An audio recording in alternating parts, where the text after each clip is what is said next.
سبحان الله لا إله إلا الله والله أكبر سبحان الله والحمد لله ولا إله إلا الله والله أكبر سبحان الله والحمد لله ولا إله إلا الله والله أكبر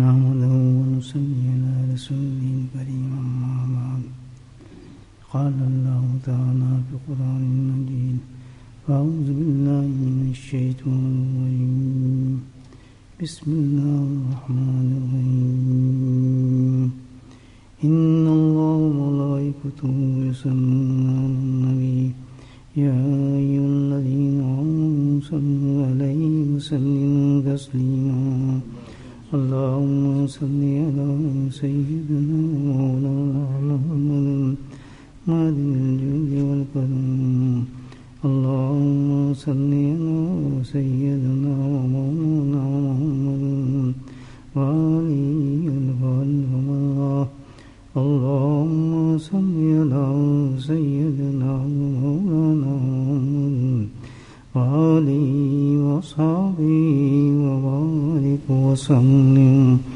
أما بعد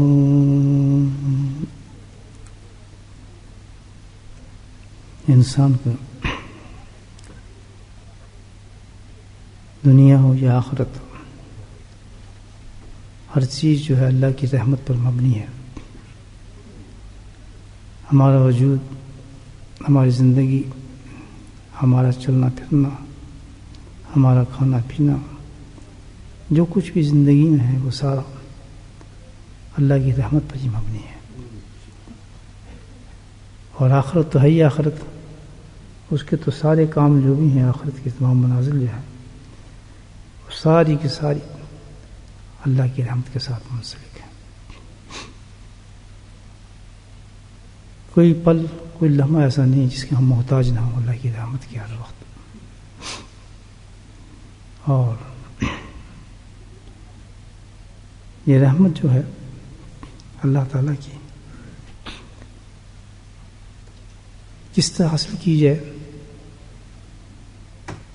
کہ جس قدر رحمت بڑھتی جائے گی اللہ تعالیٰ کی،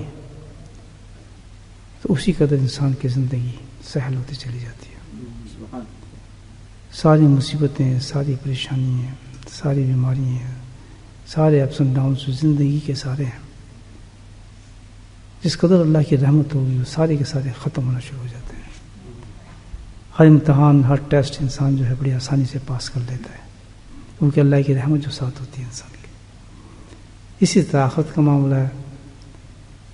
آخرت کی جتنے بھی منازل ہیں، جتنی بھی سختی ہیں، جو کچھ بھی ہے، جس قدر اللہ کی رحمت ہوگی اسی قدر انسان اس میں آسانی محسوس کرے گا. اب یہ سوال پیدا ہوتا ہے کہ کون سی صفت اور اوصاف ہیں، کیا چیز ہے جس سے بندہ اللہ کی رحمت حاصل کرے، اس صفت پر اللہ کی رحمت نازل ہوتی ہے. یہ بہت غور طلب بات ہے. کیا چیز ہے، کیا وجوہات ہیں جس سے اللہ تعالیٰ کی رحمت جو بندے پر چلتی ہے اور آت جاتی ہے. اللہ پاک نے قرآن حکیم میں خود ارشاد فرمایا اس کا،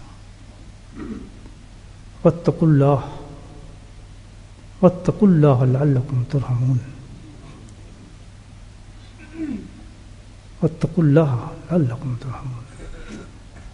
جس قدر بندہ اللہ سے ڈرتا رہتا ہے اسی قدر اللہ کی رحم اور رحمت اس پہ نازل ہونا شروع ہو جاتی ہے.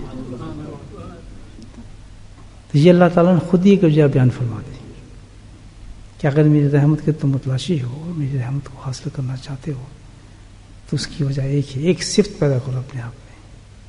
جس قدر یہ صفت بڑھے گی اور صاف پڑھیں گے اللہ کے خوف، اللہ کے ڈر کے، پھر اسی قدر میری رحمت تم پہ آنا شروع ہو جائے گی. میں رحم تم پہ کرتا چلا جاؤں گا، تم پہ میرا رحم آئے گا. واتقوا اللہ، جس قدر تم مجھ سے ڈرو گے. سبحان اللہ. اللہ سبحانہ تعالیٰ کا جب دل میں انسان کے ڈر پیدا ہونا شروع ہو جاتا ہے اور ڈر آنا شروع ہو جائے تو اللہ سبحانہ تعالیٰ خود بخود اس انسان سے ایسے اعمال کرانا شروع کر دیتا ہے جس سے اللہ کی رحمت اترنا شروع ہو جاتی ہے.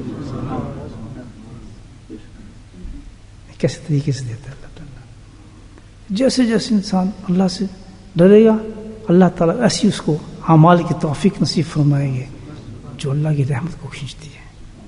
اس میں ہمت نہیں ہوتی, اس میں طاقت بھی نہیں ہوتی, اس میں مجبوریاں بہت ہوتی ہیں, لیکن کیونکہ خوف اللہ کا دل میں اس کو خوف آ چکا ہوتا ہے, ڈر ہوتا ہے, تو اللہ تعالیٰ اس کو ایسی ہمت دیتا ہے, ایسے ایسے عمل کرا دیتا ہے کہ جس سے اس پر اللہ کی رحمتیں نازل ہونا شروع ہو جاتی ہیں.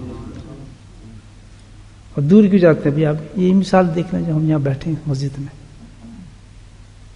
خود ہی دیکھ لیں. یہ تو ایک ایسی مجلس ہے اللہ کے ذکر کی جس میں ہم آ گئے. کیسے اللہ نے انتظام کر دیا آپ دیکھیں. اللہ لے آئے نا, آپ خود سوچیں, اللہ ہی لے آئے نا, اللہ نے بٹھا دیا اور ایک ذکر کی مجلس قائم کر دی اللہ نے اس جگہ پر. تو جو آنے والے ہیں, میں ہوں, آپ ہیں, جو کچھ بھی ہے, اللہ نے ان کو آسائش دی, ان کے لیے اتنا آسان کیا کہ ان کے پہلے اس پوزیشن پہ لے آئے کہ ان کے لیے کوئی مجبوری نہیں تھی, کوئی شرعی عذر بھی نہیں رکھا, کوئی ایسی پریشانی بھی نہیں رکھی, اور پھر اس کے ساتھ ان کے دل میں محبت پیدا فرما دی. کتنا صاف ہو رہا, کتنا صاف کر دیا. اب ایسے موقع پہ جب اللہ نے کوئی شرعی مجبوری بھی نہیں رکھی, آپ کوئی کام بھی نہیں ہے, اس کو بالکل فارغ بھی آپ ہیں اور سب سے فارغ ہیں آپ اندازے لگائیں, اللہ کا خوف نہ ہوتا تو اللہ کہیں اور دھکیل دیتا. ہزاروں چیزیں ایسی جس میں انسان کو مشغول کر دیتا کہ اس کو کوئی شرعی مجبوری بھی نہیں ہے, کوئی کام بھی نہیں ہے, کوئی ایسا معاملہ بھی نہیں ہے, مشکل بھی نہیں ہے, تو وہ فارغ ہے. اب فارغ ہے تو چلو پھر اور بہت سے کام جو پڑیں. لیکن اللہ کا خوف تھا, تھوڑا سا ڈر تھا, دل کے اندر خوف پیدا تھا, تو اللہ تعالیٰ نے اس وقت کو کیسے یوٹیلائز کیا کہ بجائے کسی خلافات میں بھیجنے کے اپنے ذکر میں بھیج دیا. کبھی آتے اور کیسی مجلس میں بھیجا تو بارہا آپ سن چکے ہیں. شیخ الحدیث محمد ذکریہ رحمہ اللہ نے اپنی کتاب میں اس کو درج بھی کیا ہے, اس حدیث کو.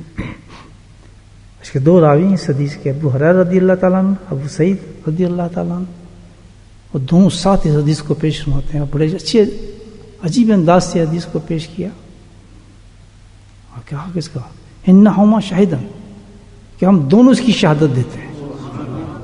یہ لفظ حدیث کی کہ ہم دونوں حضرات ابو ہریرہ رضی اللہ تعالیٰ ابو سعید کہ ہم دونوں شہادت دیتے ہیں اس چیز کے کہ ہم نے خود سنی ہے یہ بات, نبی سمیت, ہم نے سنی ہے نبی پاک سے یہ بات. کیا کہ جب لوگ اللہ کے ذکر کے لیے جمع ہو جاتے ہیں, بیٹھ جاتے ہیں, ہم اس لیے ہے کسی کو کوئی اعلان نہیں, کوئی ایسی بات نہیں, کہ جو بھی انسان کو میں بھیج دیتا ہوں وہ کیا کرتے ہیں, صرف اللہ کی ذکر کے لیے جمع ہو جاتے ہیں, ذکر ہوگا. تو فرماتے ہیں اتنا بڑا عمل ہے کہ جس وقت ذکر کے لیے جمع ہو جاتے ہیں, اللہ کے نبی اس میں ارشاد فرماتے ہیں کہ پھر کیا ہوتا ہے کہ فرشتوں کو چاروں طرف سے گھیر لیتے ہیں. سننا ہی کافی ہمارے لیے, اس پہ یقین آنا ہی کافی ہے. اس سے بڑا کیا بات ہوگی, دیکھنا تو معاملہ نہیں. اللہ کے نبی نے ارشاد فرما دیا, دو صحابی ہیں کہ جس وقت ایسی مجلس میں انسان بیٹھتا ہے جو ذکر میں آپ ذکر کے لیے آئے ہیں اور اللہ نے بھیجا ہے, وہ وجہ کیا ہے, تو میں دل میں تھوڑا سا خوف تھا, عمل کرا دیا. تو کہ چاروں طرف سے فرشتے اس کو گھیر لیتے ہیں, اللہ ہوتا ہے, اور گھیر کرنے کے بعد پھر اللہ کی رحمت نازل نہیں ہوتی, ڈھانپ لیتی ہے. کتنی بڑی بات, اللہ کی رحمت ڈھانپ لیتی ہے. آئی نا رحمت, دیکھا ایک عمل پہ اللہ تعالیٰ کتنی بڑی رحمت دے رہے ہیں. اور پھر اللہ تعالیٰ کہتا ہے پھر انعام میں دیتا ہوں, فرشتے ڈھانپ لیتے ہیں. پھر کیا کرتا ہوں, نزل سکینہ, ان کے دلوں کے اوپر میں پھر سکینہ نازل کرتا ہوں. کیا کیفیات ہوں گی اللہ کے ذکر کی, مجھے بتائیں کیا کیا ہم نے بھائی, کتنا بڑا آسان اللہ نے ہمارا کیا. کس پہ خوف تھا دل میں, ایک خوف تھا, تو کتنا بڑا اللہ نے آسان کیا کہ اس وقت کو بھی ہمیں یوز کرنے کا, استعمال کرنے کا طریقہ بتا دیا. اس میں محبت بھی پیدا کر دی, اس میں ہمیں دھکیل کے بھی لے آیا, مجمع میں بٹھا دیا, اور بٹھانے کے بعد انعام کیا دیا. سبحان اللہ, کتنا بڑا انعام دیا. تو فرماتے ہیں کہ پھر اللہ سبحانہ تعالیٰ فرماتا ہے، نبی اس حدیث فرماتے ہیں کہ اللہ تعالیٰ اپنی خاص مجلس میں، اب اللہ جانے وہ کیا مجلس ہوگی، اللہ کا حبیب جانے، کہ اپنی خاص مجلس میں جو خاص فرشتے ہیں اس میں بیٹھ کے میرا اور آپ کا ذکر ہوگا. یہ عجیب حدیث ہے. پتہ ہے ذکر کیا چیز ہے؟ الحمدللہ کہاں ہم اور کہاں یہ توفیق. اللہ ذکر کرے گا میرا اور آپ کا. تو جب اتنے بڑے انعامات مل رہے ہیں تم مجھے بتائیں کہ جنت نہیں ملے گی ہمیں اللہ کی وجہ سے؟ کتنا بڑا اللہ کا کرم ہے اس پہ. اور ایک حدیث مجھے یاد آتی ہے، اس میں شیخ نے اس روایت میں کہ اگر ذکر کر رہے ہیں اور خوف زیادہ ہے، تو ڈپینڈ کرتا ہے جتنا اتنا خوف بڑھ رہا ہے الحمدللہ، جیسا خوف بڑھتا جائے گا اللہ کی رحمت ویسی بڑھتی جاتی ہے. کتاب ایسا ہے کہ مجموعے میں لوگ ذکر کر رہے ہیں، جس کا زیادہ خوف جتنا ہوگا اور ذکر کرتے کرتے اس کی آنکھوں سے آنسو نکلا اور زمین پہ ٹپک گیا تو اللہ تعالیٰ اعلان فرماتے ہیں کہ روز قیامت میں عذاب ختم. روز قیامت میں عذاب ختم کر دیا جائے گا اس کا. تو میرے بھائیو یہ بہت بڑی چیز ہے. اللہ تعالیٰ کی بڑا کرم ہے کہ ہم اللہ کے خوف کو اپنے دل میں پیدا کریں. اللہ کے خوف کو پیدا کریں. جیسے خوف آتا جائے گا اللہ پاک اتنے انعامات انسان کو دیتے رہیں گے، وہ خالص رحمت کے ہوں گے. ابھی اس آیت کے اندر یہ تو میں آیت کا آخری حصہ پڑھا ہے، پہلے حصے میں اللہ تعالیٰ نے خود اپنی ہی پسند کا ایک عمل بیان فرمایا ہے. اپنی ہی پسند کا ایک عمل بیان فرمایا ہے کہ اگر تیرے دل میں خوف ہوگا تو دیکھ میں تجھے ایک عمل بتاتا ہوں، اس عمل سے میں تجھے رحمت دے دوں گا، اس کا حساب ہی کوئی نہیں. ایک تو ہمارا چوائس ہے نا، جیسے ہم ذکر میں آ گئے اللہ نے عمل دے دیا، ہم نے تہجد پہ اٹھ گئے اللہ کا خوف نے اٹھا دیا. وہی اٹھے گا تہجد پہ جو خوف ہوگا جس کے دل میں، وہ آمد میں تو نہیں اٹھ سکتا. وہی اس وقت قرآن کی تلاوت کرے گا جس کے دل میں خوف ہوگا، وہی اٹھ کر سجدے کرے گا اللہ کو جس کے دل میں خوف ہوگا. سارے اعمال کے پیچھے کیا ہے؟ ہمارا خوف اور اللہ کی رحمت. یہ دو کام ساتھ ساتھ چل رہے ہیں. تو اللہ تعالیٰ نے اسی آیت کے اندر پہلے اپنا ایک محبت والا پیار والا خود عمل دیا ہے. اس عمل کی طرف توجہ دو. میں جو پسند کرتا ہوں یہ عمل ہے. انشاءاللہ اللہ نے زندگی دی، ابھی تو ہم ذکر کرنا ہے، تو کل کی مجلس میں وہ جو اللہ کو پسند ہے عمل جو خوف کے نام پہ دیتا ہے، کل انشاءاللہ ذکر ہوگا اس کا.